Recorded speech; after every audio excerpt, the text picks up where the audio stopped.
This game just revealed a lot about the San Antonio Spurs, as despite Wembanyama making more history and Jeremy Sochan putting on an absolute clinic, the Spurs come up short in a loss to the Timberwolves, and it revealed some key deficiencies in the Spurs roster that we gotta dive into. Plus, we gotta talk about a recent trade proposal for a certain player that I know a lot of you guys have heard linked to the Spurs a lot. There's a lot of great stuff coming, so stick around for this episode of Spurs Digest. But before we get into that, I know you guys want to talk about the game, and I will in just a second. I just gotta remind you guys, 75% of you guys watching this video are not subscribed. It used to be 80%, now it's 75%. Thank you so much for subscribing, but our goal is 3,000 subscribers before Christmas, guys. We got 10 days to get just under 200 subscribers, and if you like what you're seeing here daily at Spurs Digest, hit the button down below. It's completely free, and it would help us out a ton. Let's talk about this game. So, there are a lot of things I want to talk about, but let's roll the clips one more time, because my gosh, just watching Victor Wembanyama put in some work is absolutely special. Getting the swat on Anthony Edwards, a swat on Rudy Gobert, and this pick and roll game with Jeremy Sochan, something we're going to dive into a little deeper in just a second. Something that looks like it could really be a key for the future. But as we dive into this box score, guys, it doesn't paint a pretty picture. As Wembanyama was good, but the rest of the team kind of wasn't. This is Brick City tonight. I mean, I don't know what else to say except this is a bad shooting night. But I feel like sometimes it's more than that, right? A lot of fans are putting this loss on that bad shooting night, but I think there's something different here. Chris Paul played 30 minutes, but when Chris Paul went off the floor and it was the bench guys that rolled into this game, there was a stark difference, not only in the actual point output, as you can see, Stephon Castle minus 23, Devin Vassell minus 30. The point output was bad, but the playmaking was even worse. When there's no Tre Jones and Chris Paul gets sent to the bench, this is brutal. Just to put into perspective how poor the Spurs bench was, yes, thanks in part, large part to 0 for 9 3-point shooting between Vassell and Castle and 3 for 19 shooting overall. It was really a lot on those two guys, but the bench scoring overall just wasn't there tonight. This here, feel free to pause, I'll make it a bit bigger. This is the play-by-play for the last 3 minutes of the game, okay? The Spurs had 77 points heading into that Charles Bassey make there with 2 minutes and 44 seconds left. You can count them up. That means the Spurs had 15 points. From the bench, you can see all these guys are bench players, including City Curry, that went in and decided to shoot 100% from three. I don't know if we should play him more. I don't know. 3-point shooting tonight was all over the place. Horrible. But in the last 3 minutes alone, the Spurs scored 15 bench points. You want to add up and see how many bench points they scored the rest of the game? The whole rest of the game, outside of that last 3 minutes, the Spurs had 12 bench points for a total of 27. That is kind of unacceptable, but when you watch the game, it felt like there was no real game plan when Chris Paul wasn't out there to kind of lead the way. Yeah, we got Vassell who can ball handle. Stephon Castle still got a lot to learn in the NBA. He still managed to put up 5 assists. Blake Wesley getting some ball handling duties. That plan just wasn't really there. Tre Jones is very needed, and to me, this highlights one of the big deficiencies of the Spurs team is depth at the point guard position if one guy is hurt. Luckily, that's not necessarily a long-term issue, but one, we don't know how much longer Chris Paul is going to be on this team. Two, Tre Jones, I love him. Again, is he like a part of the long-term solution? Maybe. Stephon Castle could get there. However, he still has a bit of room left to grow before he's that kind of playmaker. Plus, he'll end up starting, I'm sure, in the long term. So there's some question marks here and there about that. The 3-point shooting, it is what it is. Some days you're going to have off nights. When Wemby's shooting 1 for 7 from 3 and still putting up historic numbers, you might be in a bit of, usually if he's putting up other historic numbers, you're probably okay. But if he's shooting 1 for 7, Champagnie, one of our top shooters, is shooting 3 for 12, and Vassell and Castle combined to make 0 of them, it's tough. But honestly, part of this game was very negative, right? That bench was just not there. The unforced turnovers, especially in that fourth quarter, it was brutal to watch sometimes. I mean, you can just look at those turnover numbers. 5 for Sochan, 4 for Wembanyama, only 3 for Chris Paul, 3 for Stephon Castle in 23 minutes while shooting 1 for 8. That's one of the big problems too. Again, offensive structure. I can go on and on and on about this. I'm not going to waste your time just complaining about this over and over, but I do think it's something the Spurs should look to address. Who is that long-term playmaking solution at point guard? Right now, I think there's gonna be bumps in the road, especially as like Sochan gets more passing duties, right? Another 4 assists tonight for him. Victor Wembanyama, there were questions whether he'd get a quadruple double tonight at one point because he was getting assists.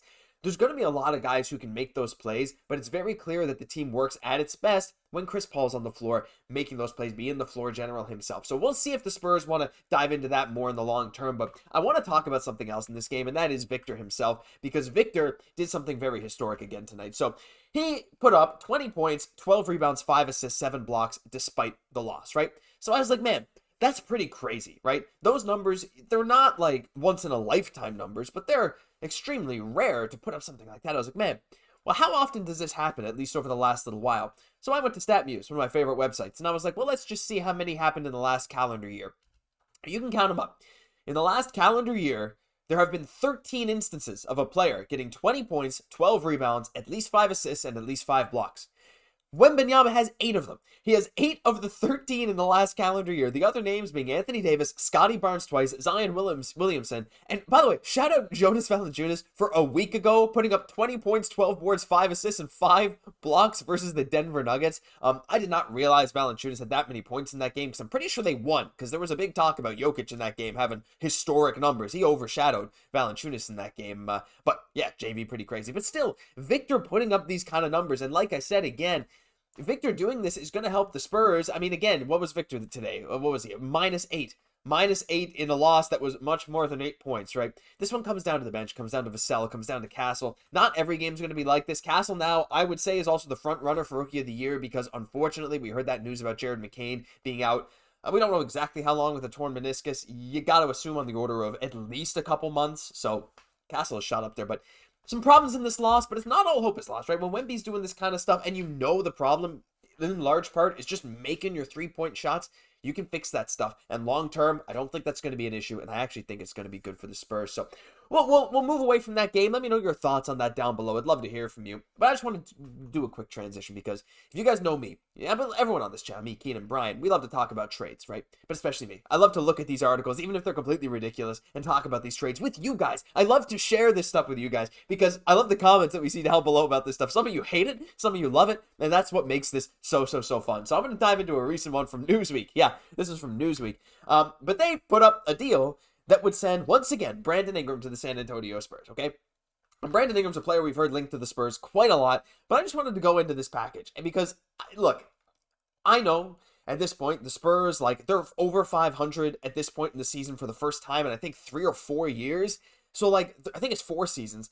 The Spurs fans are optimistic. They're excited that this team's going to fight for a play-in, if not playoff spot down the stretch as this team continues to gel together, as Vassell gets ramped up a little bit, as you start to have Sochan get back into form. By the way, 17 points, 15 boards for Sochan. Just needed to shout that out. I feel like I didn't say it earlier.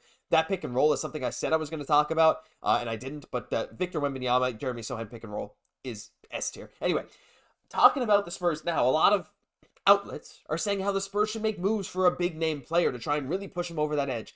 And I honestly, like, I get where the Brandon Ingram talk is coming from, but I just can't see this happening. So, like, in this mock trade, for example, you got Brandon Ingram coming to the Spurs. What do you give up? Keldon Johnson, of course, right? He's a similar style-ish player to Brandon Ingram. Not really. Ingram's a much more of an ISO scorer, but whatever. They're both threes who can put up 20 a game, theoretically, whatever. Tre Jones. So you're immediately losing that backup point guard depth that I talked about a lot. I know Castle, Chris Paul is looking to be maybe that duo long-term, or they start together. I don't know, but losing Tre Jones at this point, I think, is a mistake for this season. Sochan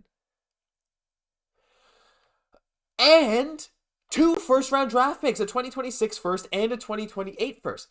Mind you, Brandon Ingram, it's not even half of that great a season. He's averaging 22 points, like a relatively efficient, like medium efficiency, 22, 6, and 5, while averaging 4 turnovers a game. He shoots only 25% on corner threes this year, which is where he's probably going to get a lot of his threes if we watch Spurs games. But, like, I just don't see this. He's an unrestricted free agent. Like what? This guy is an unrestricted free agent at the end of this season. So I know, like, the article goes into how, yeah, the Spurs would have to have a guarantee that he would extend with them or sign with them long term, but I got 2 problems with this. One, giving up Tre Jones, your backup point guard depth, the only other guy that can seemingly make plays on the level of, a reasonable playmaking point guard on this team other than Chris Paul. You give up Jeremy Sochan, who is finally coming into his own. Reminder, 17 and 15 with 4 assists, 2 steals, and a block tonight, 7 for 10 shooting. Not his fault. He was amazing. That pick and roll is crazy. Back to this trade. and 2 first-round draft picks, one being the Spurs' 2026 unprotected pick and a 2028 first-round pick swap. For a guy that's an unrestricted free agent, even if he's not, like, I understand the price for all-star caliber 20-point-per-game wings is high. It's going to be high, right? But it's not like Brandon Ingram's on some great contract.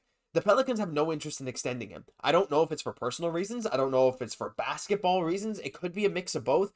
I don't want Brandon Ingram at a max contract locking up for years and years and years. He's just, look, if I'm the Spurs, he's not that kind of guy that I would want as this team grows forward. I'm not saying he's a bad player. I'm just saying that a contract with him, if they were to trade that kind of stuff for him, getting rid of Sochan and multiple first-round picks for a Brandon Ingram-style player, who, yes, fit-wise, fits with this team, sure, but contract-wise, just, I don't think makes sense. I don't know if a lot of you guys agree. Maybe you won't, but I would rather go after someone else, a bit of a bigger name, that you're not going to have to pay that much more for in terms of a long-term deal.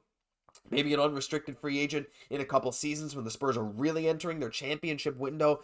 But you're going to have to pay other guys like Castle and, Vassell's on a good contract, luckily, so you're going to be able to fit some stuff in. But look, I don't know. I'm of two minds in this. On the one hand, it's not often you can just go out and trade for a guy of Brandon Ingram's caliber and not have to pay the entire farm for him. But on the other hand, Sochan plus 2 firsts kind of feels like the whole farm for a guy that's an unrestricted free agent that you're going to have to pay $50-odd million a year for 4 more years.